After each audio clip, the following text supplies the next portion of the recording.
Welcome to Keto Life Support, where we make your keto life sustainable, fun, and low stress.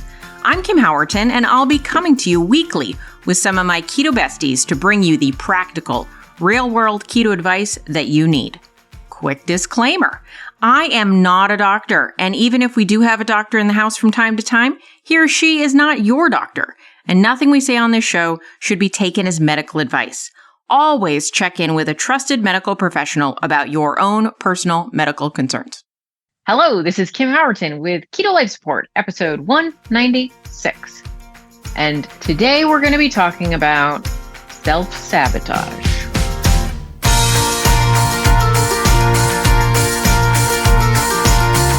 So I saw this quote the other day, and it was not attributed to anyone, so I can't say that who the quote was from, but it was up on Facebook. It wasn't like the person saying it. They were sharing a quote that somebody else said.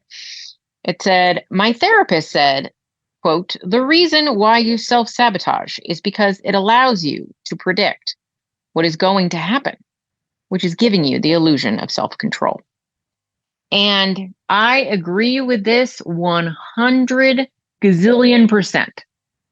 This is a very common pattern we don't talk about. And I've talked about it on previous podcasts, but I thought it bared repeating because it is now, as this episode comes out, late-ish January. New Year's resolutions have happened. And apparently January 14th or 15th, like the first 2 weeks of January, that's considered what's called a resolution end date. By this point, most people have already given up on whatever they said they were going to accomplish. I'm going to go to the gym. I'm going to go on a diet. I'm going to do these things. And nope, by 2 weeks, they're all gone. So it felt like a great time to bring this up again to talk about what happens when negative thoughts come in. Because a lot of people will say that they don't understand why they're sabotaging themselves, why they're doing things that they know are a bad idea. And so a lot of times when maybe our goal is fat loss and we set up a plan, I'm going to do A, B, and C. And by doing A, B, and C, I'm going to see results. And then we don't see results. And what happens internally when we don't see the results we think we should be seeing? We feel a level of betrayal. Because it's sort of like, hey, I made a deal with myself. I made a deal with my body that if I do A, B, and C, that X, Y, and Z will happen. But I did A, B, and C, and X, Y, and Z didn't happen. Therefore, I am now resentful that you're not meeting your end of the bargain.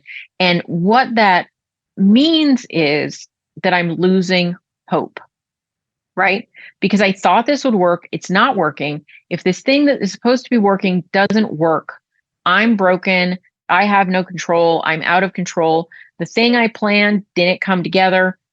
What's the point? Why am I planning this?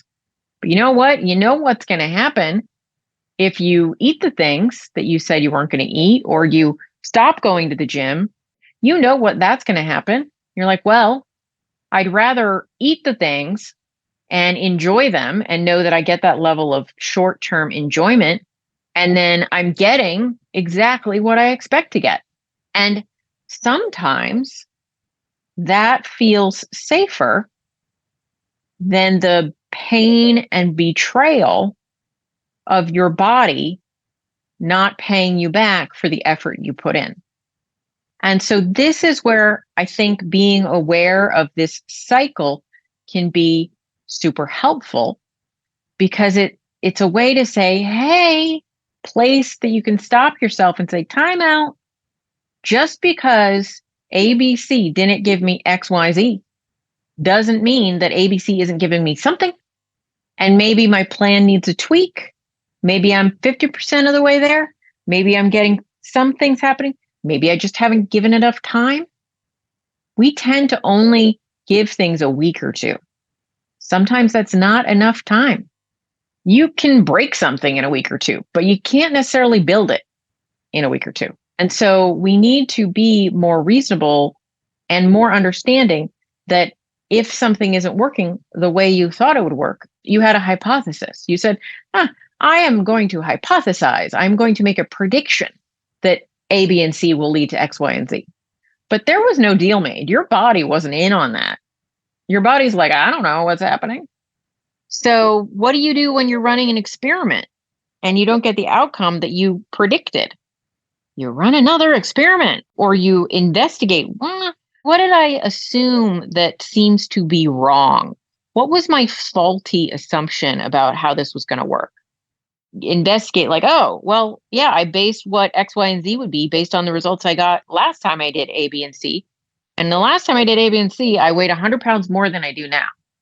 Yet not the same body, not going to have the same results. Or when I did A, B, and C, I was 20 years younger, not the same body, not the same results. Or Susie did A, B, and C and got X, Y, Z, so I assumed I would too. You are not Susie. Well, unless you're Susie, but still, you're not that Susie. So stop the pattern before you complete this and end up in self-sabotage. Humans want to feel in control. So regain that control, not with an act of self-sabotage. Regain the control as an experimenter who simply had a theory that proved incorrect, and now it's time to run a new experiment. Do not think of yourself as broken, a failure, a loser, any of those sort of negative patterns, because that's causing you pain.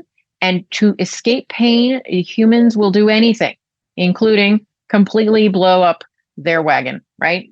Fall off the wagon completely, totally mess with things, totally stop doing all the good things for themselves, because then that feels like control. No, I'm choosing to sit on the sofa all day and eat bonbons. I've chosen it. It's in my control. And you might be like, that's ridiculous, but it happens every single day. So know that this pattern can happen and know that hopelessness is your enemy.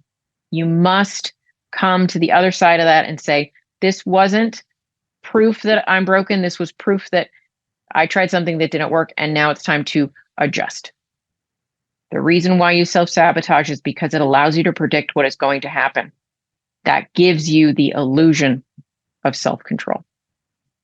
All right, guys, it was a quick one for today, but I just wanted to get that into your minds before your New Year's resolutions or whatever plan you have coming up gets thrown in the garbage and set afire.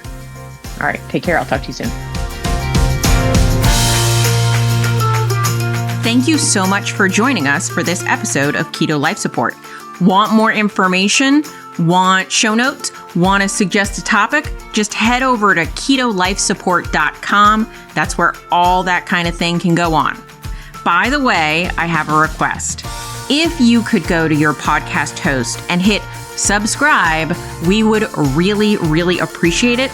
And what would be even more awesome is if you could write a review. And what would be even more awesome than that is if you could write like a really flattering review. Just asking, you do you. All right. So thanks so much for joining us. I'm thrilled that you're part of the Keto fam. Talk to you soon. Bye-bye.